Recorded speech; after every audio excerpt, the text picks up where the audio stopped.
after all this stuff. You're staying here and you're going to do acid-base balance and an exam. Sorry about that. Exam will be okay. Let me just tell you that there's a couple of, as you know, a couple of written questions on kidney and lungs. I'll be away for a little while, so there'll be a bit of delay getting those back, but the multiple choice answers will be up as soon as they're done. So don't sweat the written stuff. I'll get them marked as soon as I get back. It'll be about a delay of about 10 days or something like that. Not a big deal. It's reading week anyway, isn't it? So you'll all be away. All right, so last class on kidney, and I want to tie up some loose ends today. Bits and pieces, interesting stuff that doesn't sort of fall into any particular category. So fairly relaxed day today. And I'm just going to flip through some slides and talk a bit about these odds and ends, really, bits and pieces, odds and ends that have to do with kidney and don't fit into any main scheme. So last time we were talking about hormones, and I know at the end there was a bit rushed through, but they were mostly these flow diagrams which you can work through on your own, and they had to do with ADH, aldosterone, and adrenal natriuretic factor, and how they work together to control sodium concentrations in the blood and urine and water in the body fluids and in the urine. So that's those three. And then you remember I said there's one more hormone that has a significant effect on the kidney, and that's this one. So let's just talk a little bit about it, and then, as I said, you'll come back and do this again when you do endocrinology, which is the study of hormones. And this hormone is called the parathyroid hormone, and it comes from glands called the parathyroid glands, and there are 4 of them. They're about the size of a pea, and they're behind the thyroid gland. They're right in here, and they weren't discovered until relatively recently. I don't remember when, 50s, 60s, something like that. Quite recent for these kinds of studies. And people realize that within the thyroid gland, which is here, there are embedded some different glands and they're called parathyroid glands, and they're quite separate from the thyroid gland, secreting a hormone called parathyroid hormone, or PTH. And it turns out that this hormone controls the concentration of calcium ions in the blood. Now, calcium ion control is important because calcium ions concentration goes down. It affects the activity of excitable tissues, so heart, muscle, all kinds of muscle, and also nerves. So you have to keep the calcium ion concentration within fairly strict limits, and that will be the topic really of your the one lecture that you'll probably get on parathyroid hormone. But what you just need to know from the kidney point of view is that the parathyroid hormone works on a number of different targets. It works on the intestine, affecting the reabsorption of calcium from the gut. It works on the bones, which is the main repository of calcium ions. So if you need calcium ions, you dissolve bone, and the calcium from the bone goes into the blood. So PTH works on the bones, and it works on calcium reabsorption from the gut. Calcium absorption by the gut, but it also works on the kidney. And the next few slides just show you where PTH works in the kidney. So here is our nephron, and this is with respect to calcium ions. So calcium ions, of course, are filtered. 60% of them are reabsorbed in the proximal tubule. No surprise there, because most of the reabsorption happens in the proximal tubule. There's some later on in the loop of Henle, And look, there's active transport of calcium ions going on in the distal tubule, and the parathyroid hormone stimulates the reabsorption of calcium from the distal tubule here. That's regulating the amount of the filtered calcium that you lose. You can see you don't lose very much calcium in the urine. Almost all of it is reabsorbed. It's too valuable to get rid of in the urine. So that's where parathyroid hormone works on the distal tubule. As I say, you'll come back to this later. And in the same way that sodium goes along with chloride, calcium goes along with phosphate. So calcium phosphate is the molecule that calcium is carried in, and so phosphate ions are paired with calcium ions, and parathyroid hormone also affects phosphate. So here is phosphate ions being filtered, 70% of them reabsorbed in the proximal tubule, and parathyroid hormone inhibits the reabsorption of phosphate ions in the proximal tubule. Some are reabsorbed in the distal tubule, and again it's regulated so that you actually get rid of about 15% of filtered phosphate. So parathyroid hormone then affects the reabsorption of both calcium ions and phosphate ions in different regions of the nephron. And the next couple of slides here talk about these flow diagrams which summarize how the effects of parathyroid hormone on the kidney are integrated with its effects on bone and the gut.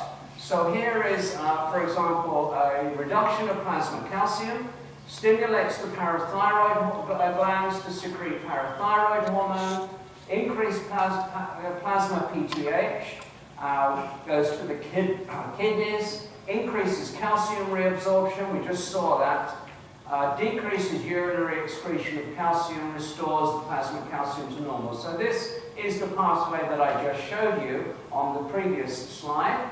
But look what else happens, and I'm not going to go into this in detail, but you will later. The parathyroid hormone acts on the kidneys to affect the formation of this substance, which is commonly known as vitamin D. So vitamin D is involved in this, increases plasma vitamin D. This affects the absorption from the intestine and restores calcium levels. And here is the third pathway, going to bone reabsorption, increases release of calcium into the plasma and restores calcium that way. So put this slide on the back burner, and when you come to do PTH, go back and have a look at it, and it might help you understand PTH. PTH goes along with vitamin D. It turns out that vitamin D is actually a hormone. We can get it through our diet, or we can, you know the story about sunlight. You need sunlight to form vitamin D in your skin. So if you don't get enough sunlight, you don't have enough vitamin D, and that has issues for calcium metabolism. And so sunlight forms vitamin D. You get it from diet here. It's converted in the liver, and that goes to the kidney. That's what is affected by parathyroid hormone. We saw that on the last slide. That affects the plasma levels of vitamin D, which affects the GI tract. So have a look through these slides. Focus on the kidney aspect of it, and put those two slides on the back burner and come back to them when you put together parathyroid hormone and vitamin D. Is that okay? Just a heads up on the fact that the vitamin D and parathyroid hormone are going to come back, and they both have kidney effects. Here's a couple of slides, just other odds and ends. Have you heard of EPO? Erythropoietin. It's most famous because athletes have discovered it, that if you take EPO, erythropoietin, it increases your your production of red blood cells. So it increases athletic performance, and it's an illegal performance-enhancing drug. Why am I bringing this up? Because naturally, EPO actually comes from the kidney. So if you lose a kidney, you lose the ability to produce red blood cells. So that's an issue in kidney diseases. We don't actually know where it comes from. The exact site of synthesis in the kidney isn't known, but it's probably in the tubular epithelial cells produce this substance called erythropoietin, or EPO, as it's commonly known nowadays. 90% of it is actually formed in the kidney, and it stimulates the production of red blood cells. And if you don't have it, you have hypoxia. So that's one of the forms of hypoxia.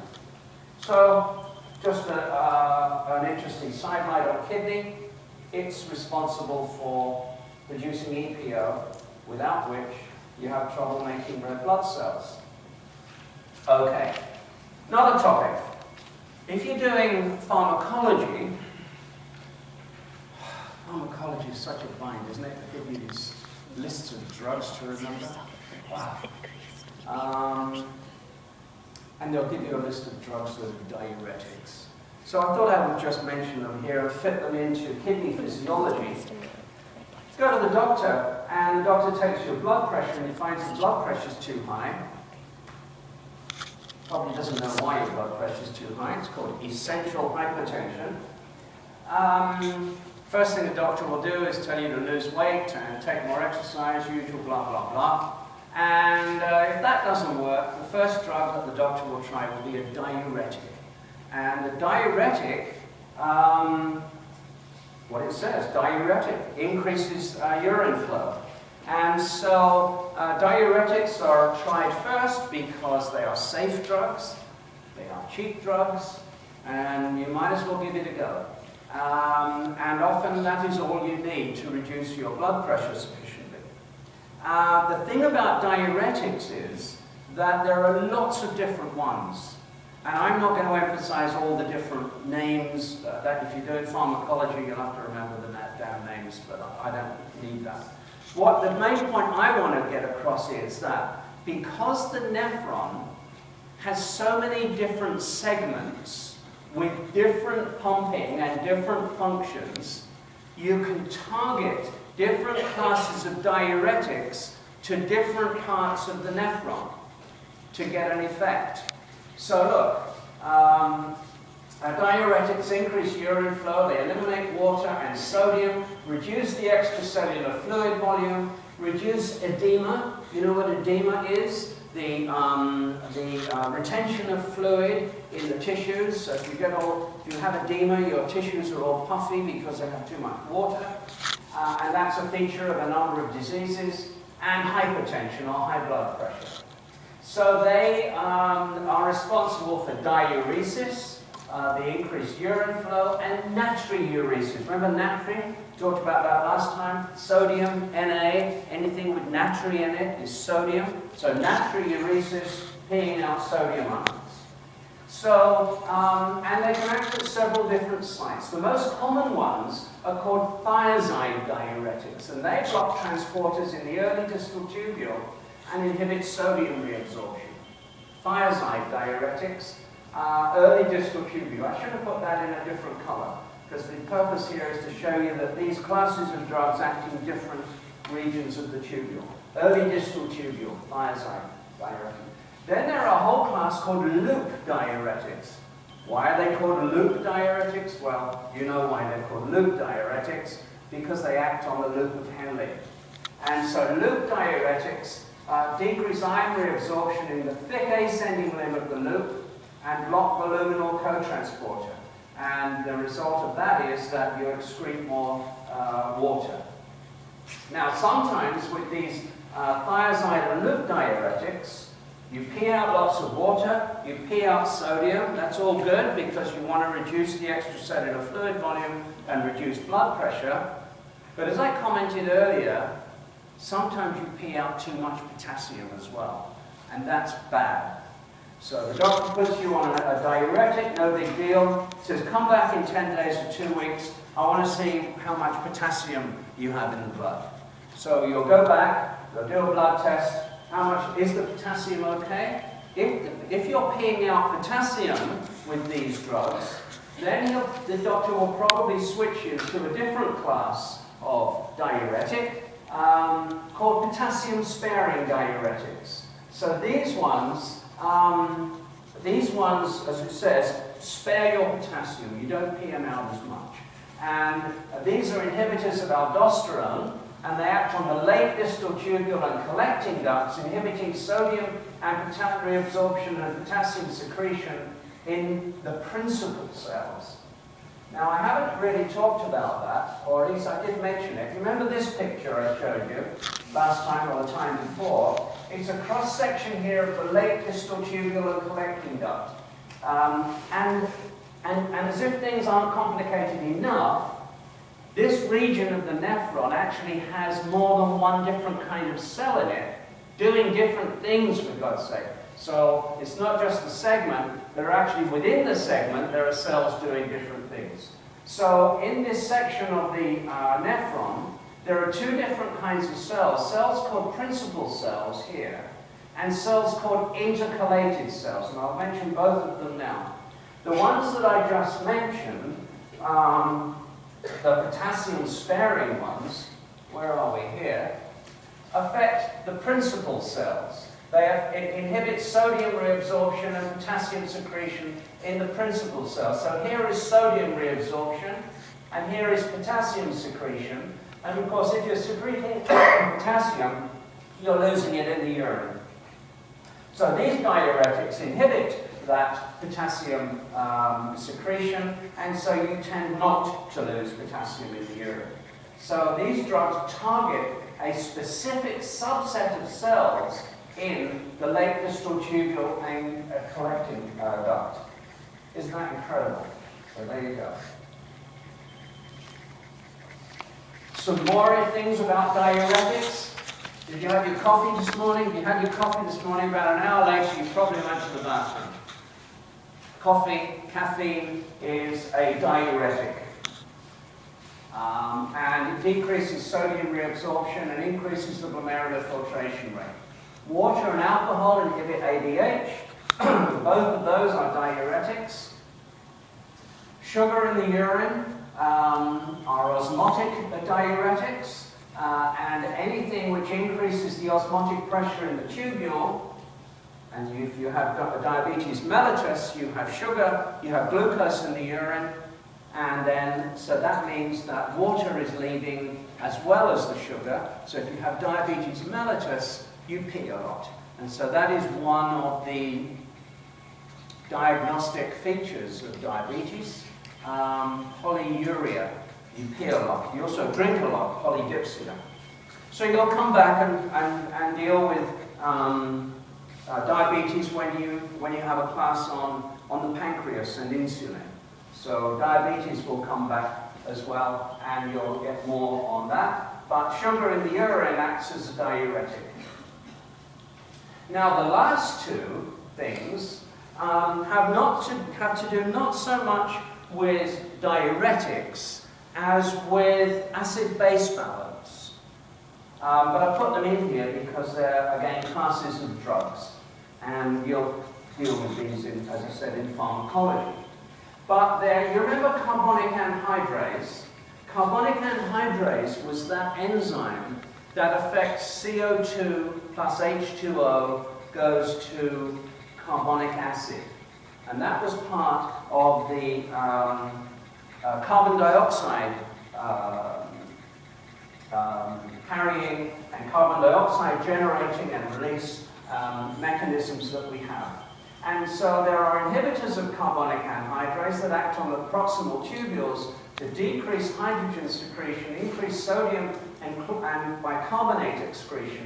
And so these alter the acid-base balance of the blood and the urine. And these drugs act on this other class of cells in the late distal tubule called the intercalated cells, and they which secrete hydrogen. And so these drugs also control acid-base balance. So here they are down here, The intercalated cells secrete hydrogen ions and reabsorb bicarbonate. So you can target drugs to these cells here to influence acid-base balance. So that's just a few things about diuretics. You'll come back to them in pharmacology if you haven't already done it. You deal with them again in the pancreas because of glucose. And this is where I would normally start talking about acid-base balance. This business of how we control the pH of the blood. And lucky you, I'm not going to do it. Dr. Alexander's going to come in on Wednesday and Friday, and he's a physician who deals with people who have upset acid-base balance. And that's all he does in his practice. And so he's going to talk to you about the physiology and clinical aspects of acid-base balance, which is damn sight better than I can do. He's an expert on acid-base, and so I'm going to leave that to him.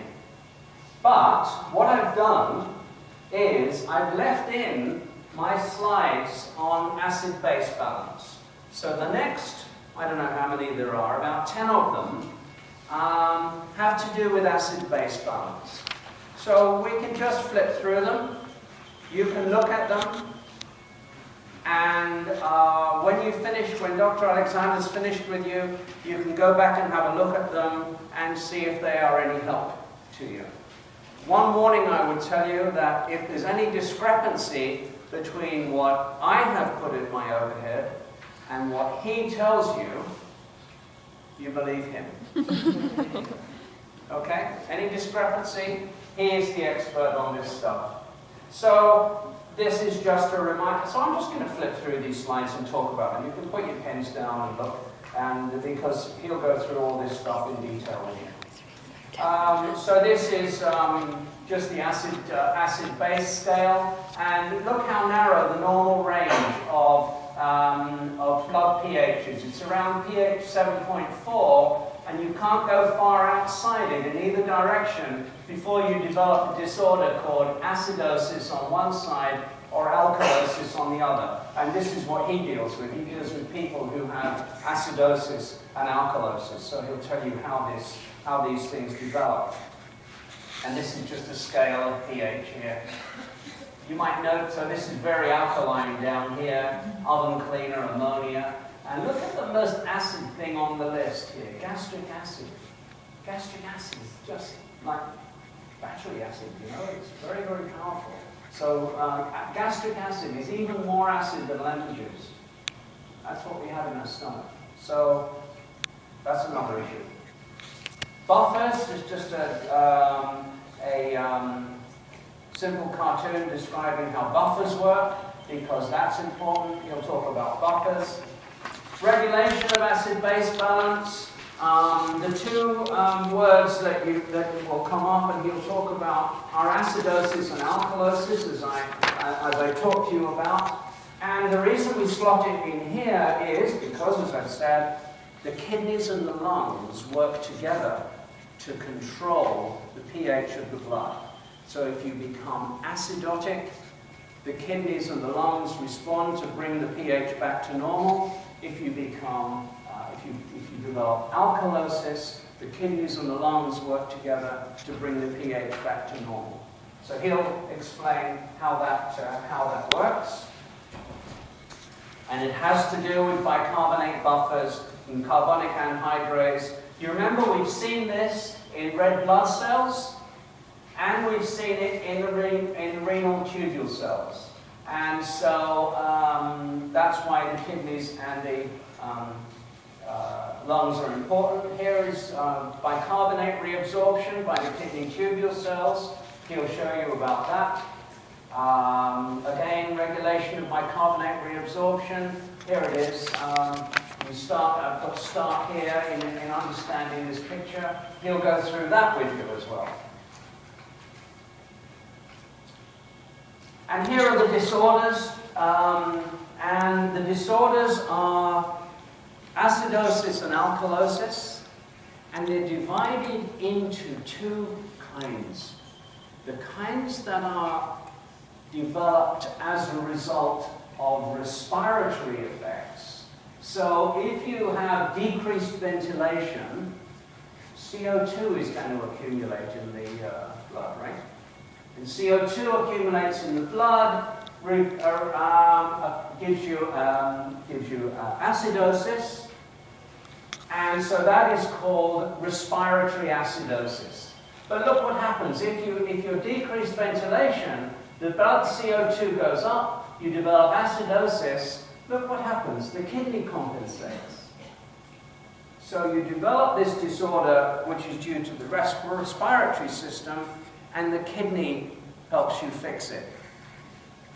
Same thing here, respiratory alkalosis. When you hyperventilate, you blow off all of the CO2, and you develop decreased blood CO2, respiratory alkalosis, and again, the kidney helps you fix it by changing the rate at which you excrete bicarbonate ions.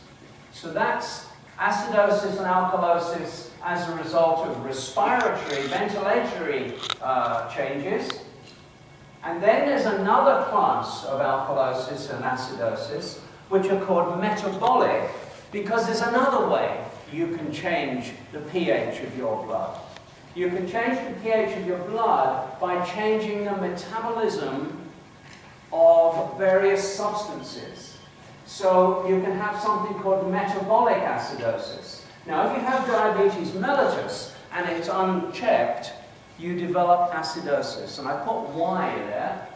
You'll be able to answer that why after you've done insulin and pancreas.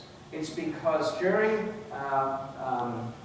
diabetes mellitus, you lose sugar, and when you lose sugar, the body switches over to metabolizing fat. So if you run out of sugar because you're peeing it all out, in uncorrected diabetes, you're peeing out too much sugar, the body says, whoa, hey, hold on a minute, I haven't got enough energy source here, and it starts burning fat. And when you start burning fat, you generate acids in the blood. So people with uncontrolled diabetes have acidosis, and it's acidosis due to metabolic changes. And so that's called metabolic acidosis. And the kidneys and the lungs try to fix it. You increase your ventilation rate. You increase the hydrogen ion secretion. But both the lungs and the kidneys try to fix this problem. Metabolic alkalosis. Remember all that acid in the stomach? If you're throwing up for weeks on end, you're getting rid of all this stomach acid, which would normally participate in the blood pH. You're losing all this stomach acid. So if you're prolonged vomiting for 2 weeks, every day for 2 weeks, for whatever reason, your blood ends up without enough hydrogen ions, and you develop what's called metabolic alkalosis. And this changes, your ventilation rate changes, and the kidneys change. So this is just a sort of a heads up on the kinds of things that Dr. Alexander is going to talk to you about. So you'll come back and do all this in some detail. You can ask him all the questions you like, and I'm sure he'll be able to answer them all. But you go back and have a look at these slides after you've finished, when you're working for the exam, and you may find them helpful. Okay? What else have I got today? Renal diseases. Lots of different renal diseases. A whole class of doctors over in the hospital called nephrologists who work on renal diseases. They may be acute. In other words, the nephrons suddenly stop working. Acute means sudden, or chronic. So it can be drawn out over time. And so there can be acute kidney diseases or chronic kidney diseases. And a lot of these diseases originate actually outside the kidney. The kidneys are fine. It's what's going on outside the kidney that is the problem. So things like decreased blood flow will cause decreased glomerular filtration rate and reduced urine output. It's called oliguria. Heart failure, shock, hemorrhage, trauma, hypotension, all of these things affect the blood flow through the kidney, which affect filtration rate and therefore kidney function. And some of these, some of the diseases are associated with the glomerulus. So glomerulonephritis, anything with itis on the end, is an inflammatory disease. And this is inflammation and damage to the glomeruli. And these are diseases in which the filter is screwed up. Do you remember the filter? Which the filtrate has to pass across from the blood to the Bowman's capsule. If you clog it up with immune complexes, antigen-antibody complexes, then it won't filter properly. The filter will be clogged up and you won't get enough stuff through. If you damage the filter and you put holes into it, then you get things like protein and blood cells going through. Also bad news. So protein in the urine, proteinuria, bad news. Blood in the urine, hematuria, also bad news. So these are diseases of the filter in the glomerulus. There are other diseases. If you have proteinuria, then you mess up the balance of the osmotic balance. So you remember plasma colloid osmotic pressure, oncotic pressure, that's one of the elements determining glomerular filtration rate. If you start losing protein in the urine, in the filtrate, then you mess up that equation and you mess up the glomerular filtration rate that way. It's called nephrotic syndrome. And here are some other tubular diseases: acidosis, glycosuria, sugar in the urine, diabetes insipidus. One form of diabetes insipidus is due to the inability of the cells to respond to ADH. They don't have ADH receptors. Gout has to do with uric acid and urea reabsorption. And then there are all of these kidney nephrotoxins in the environment. There are things in the environment which will screw your kidneys up big time. Mercury, carbon tetrachloride, lead. The lead is nephrotoxic. So a lot of these substances are toxic because they screw up your kidneys and your kidney function. Nephrotoxins. Up in physiology, we have a professor, Dr. Chen, who specializes in this disease. This is called polycystic kidney disease. So in this disease, instead of having nice tubules in the nephrons, instead of being tubules, they blow up into cysts. Cysts are sacs of fluid. So instead of being nice smooth tubules, they blow up. And you look at the kidneys, and instead of being lots of tubules in the kidneys, there's these lots of big spaces where the tubules should be. And this is obviously disastrous for the function of the nephron, because the nephrons haven't got the tubules, the different sections are messed up, and so you get these cysts filled with fluid, and the kidney function and renal failure is the outcome. The interesting thing about these diseases are that they're genetic diseases. So genetic diseases are always interesting these days, because if you can isolate the gene responsible for the disease, you stand a chance of being able to target it with a repair. And so you've heard of gene therapy, for example.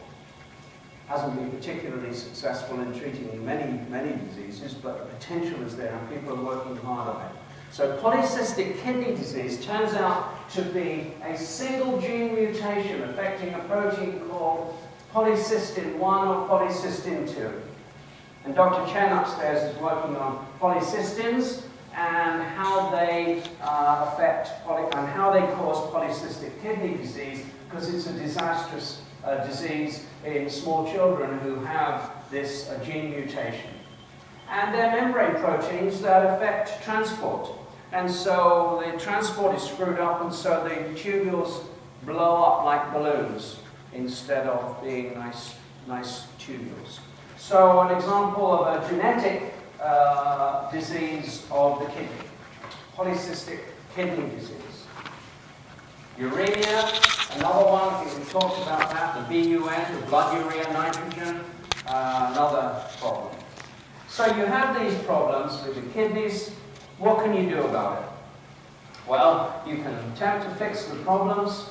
You can do kidney transplants. Kidneys were one of the first organs to be transplanted between people. But as you know, people with kidney diseases often end up having to have dialysis, what's called dialysis. And they go along to a clinic once or several times a week, and they get hooked up to a machine which replaces their kidney function, called the artificial kidney or the dialysis machine. And these machines clear the blood, which is what the kidney should be doing. Kidney clearance by the kidney in these diseases is impaired. You hook someone up to an artificial kidney machine, and it will clear the blood. And it's a pain in the butt because they have to sit there for hours, several times a week, and have this done. But it's very useful whilst people are waiting for kidney transplants. And so the artificial kidney then works by something called renal dialysis, which removes these toxic metabolites from the blood. It clears these metabolites from the blood. Now, have you come across this word dialysis before? Sometimes I find people have, and sometimes I find people haven't. Dialysis is a chemical term, and you would have come across it possibly in chemistry. And what it is that you have two solutions on here and here, separated by a membrane with holes in it of different sizes. And depending on the size of the hole, stuff can go through or not go through. It's a semi-permeable membrane. So what the kidney machine is it takes the kidney out, the blood out of your body, circulates it through this machine, which subjects the blood to dialysis. In other words, it separates the blood on one side from a fluid on the other side, and the unwanted substances are able to pass through the pores in the dialysis membrane, and you can throw it away. So it clears the blood of these unwanted substances in the same way that glomerular filtration and reabsorption should do, but isn't doing, mechanically. So this was the best picture I could find of dialysis. It's not terribly good, but let me try and explain it to you. So here is the membrane, this yellow thing here, with the holes in it. Can you see the holes? Here, holes, holes, holes. Here is the blood on this side with red cells and various other molecules in it. And clearly the red blood cells are too big to go through the membrane. That's good because you don't want to clear those out. Some molecules are small enough to go through the holes. You see the purple ones are, and the yellow ones are, and the green ones are. But these blue ones here are too large to go through. So if you separate the blood by this dialysis membrane from a fluid over here, and the molecules that are small enough to go through the holes follow their concentration gradient by diffusion from here where they are at high concentration to here where they're at low concentration. Yes? Would your antibodies be able to flow through this, and if so, would you lose a lot of your Antibodies. Yeah. In general, proteins are going to be too big to go through. In the same way that they're too big to go through your filter in your kidneys. So they're too big to go through the filter in the dialysis machine. So things that can go through would be things like urea, uric acid, get rid of those, don't need those. Other metabolites, phenol. The things that won't go through are blood cells, proteins. This might be one of your antibodies over here. Glucose is small enough to go through, but you don't want to lose glucose, do you? So what would you do to this fluid to prevent, although glucose is small enough to go through, what would you put in, how would you deal with this fluid over here to prevent glucose going through? Sorry? You'd put glucose in it. So if you have glucose here, which is small enough to go through, but you don't want it to go through, you put glucose over here so that there is no concentration difference. So you engineer, you manipulate the dialysis fluid so that stuff goes through that you want and stuff doesn't go through that you don't want. So you would have no urea or uric acid here. So all the urea and uric acid will go through the holes into the fluid, but you would have plenty of glucose here, or at least you'd have the same amount of glucose here as is in the blood, so no glucose will go through. So you can manipulate what goes through by what you put in the dialysis fluid. Have I explained that okay? So it's like an artificial kidney. That's exactly what it is. So here, this is what you do. You take the blood out here from a vein in the arm. You take the blood out. You pass it through a dialyzer here, and the blood goes through these tubes here, the dark red, and they're surrounded by the pale pink fluid here, which is the dialyzing fluid. And it goes through these tubules here, these tubes here, sorry, and as it goes through, the bad stuff comes out, diffuses into the dialyzing fluid, and the blood comes out without the metabolites you don't want, goes through a bubble trap so you don't put any bubbles back in, and back into the circulation. And so the dialyzing fluid here, which starts off over here, this is the fresh dialyzing fluid with stuff in it that you don't want to have removed from the blood.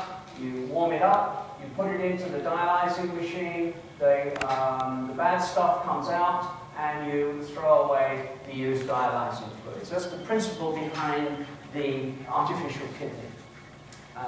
Replaces the filtration and reabsorption and secretion process that